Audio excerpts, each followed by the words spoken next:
Assalamualaikum warahmatullahi wabarakatuh. Alhamdulillah wassalatu wassalamu ala rasulillah wa ala alihi wa sahbihi wa man walah.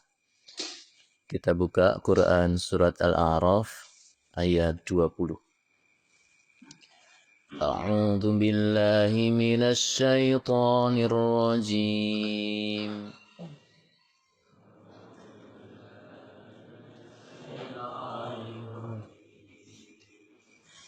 فوسوس لهما الشيطان ليبدي لهما ما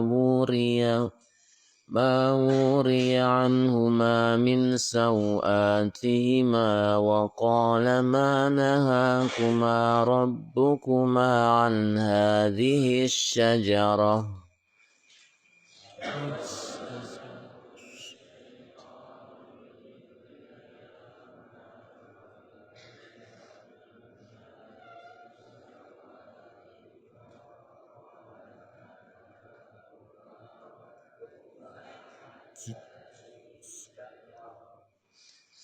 وقال ما نهاكما ربكما عن هذه الشجرة إلا أن تكونا ملكين أو تكونا من الخالدين.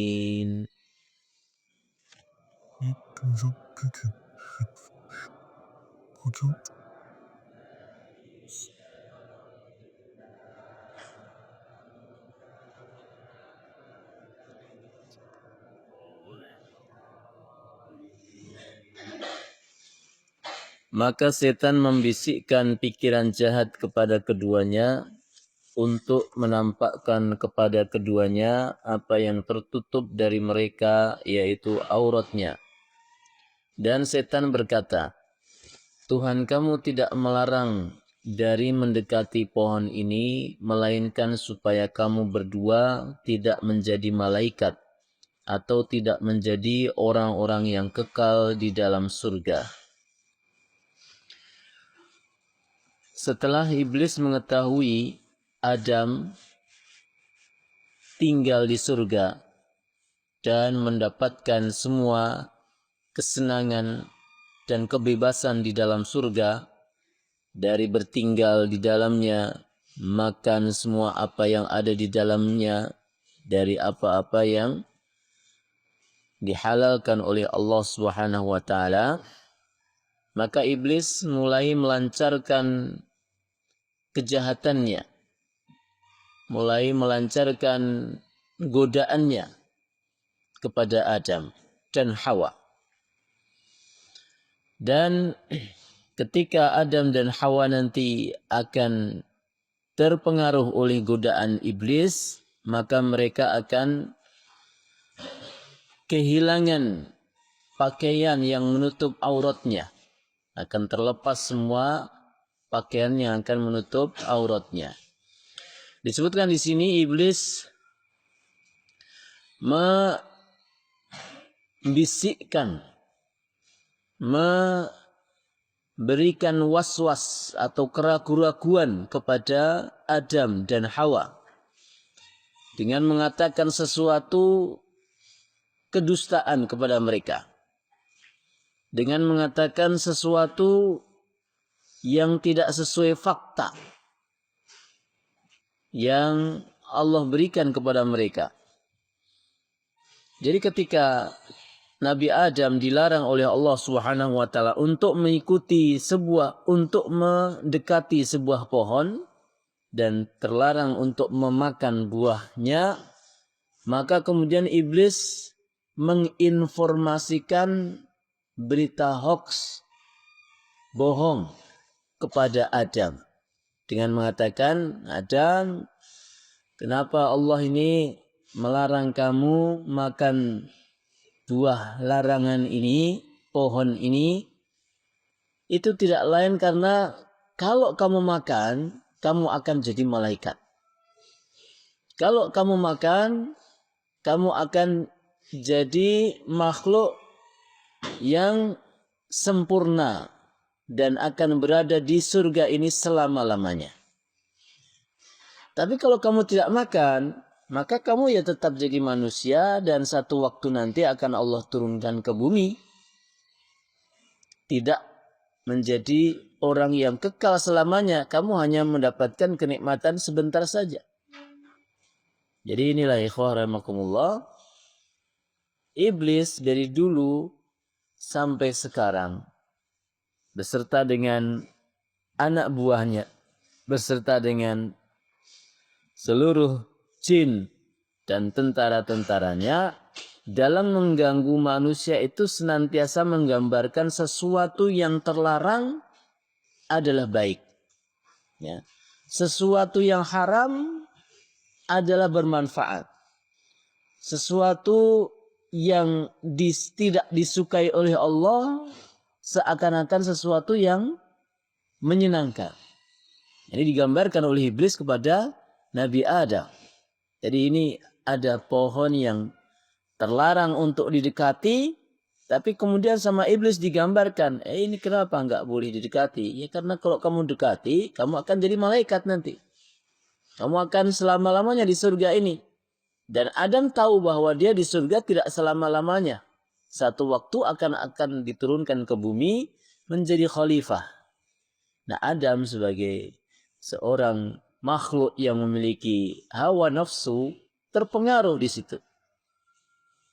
Kalau mau memilih ya antara tinggal terus di surga atau tinggal sebentar kemudian turun ke bumi dan satu waktu nanti akan balik ke surga, ya tentu Adam milih ya selamanya kalau bisa di dalam surga. Enak gitu. Nggak ada kesulitan apapun di surga. Maka demikian ikhwan rahimakumullah. Iblis menggambarkan demikian. Dan sebaliknya juga iblis menggambarkan sesuatu yang diperintahkan oleh Allah itu adalah sulit. Sesuatu yang halal adalah berat. Sesuatu ibadah adalah sebuah beban. Dan ini yang senantiasa, jurus yang senantiasa dilancarkan oleh iblis mengganggu manusia sampai sekarang. Coba kita lihat di jalanan misalnya ya. Ada beberapa iklan dengan baliho besar. Ya. Misalnya iklan rokok misalnya. Digambarkan seorang ya, pria yang gagah, yang ganteng. Ya. Naik jeep. Naik mobil mewah. Gitu kan. Masuk ke hutan. Kemudian wah. Jadi digambarkan oleh yang punya pabrik ini rokok ini digambarkan kalau orang rokok itu bisa badannya kuat, bisa keren gitu kan. Bisa banyak cewek yang suka. Padahal faktanya kan sebaliknya. Rokok bisa membuat orang impoten, tidak kuat lagi.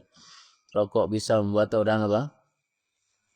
Kanker, kena tumor, kena jantung dan sebagainya. Syaitan menggambarkan yang sebaliknya. Atau khamr.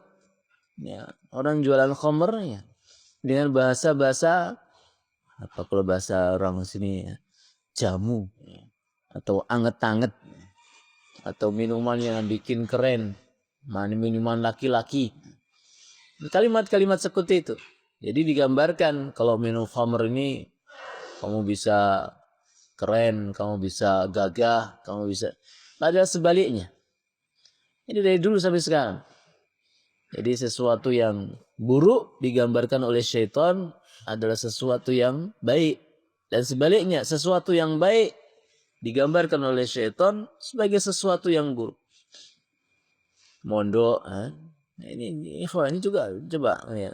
Ada beberapa yang punya pikiran kalau nggak mondok itu kayaknya bagus, kayaknya bebas, kayaknya bisa kita bisa seneng-seneng.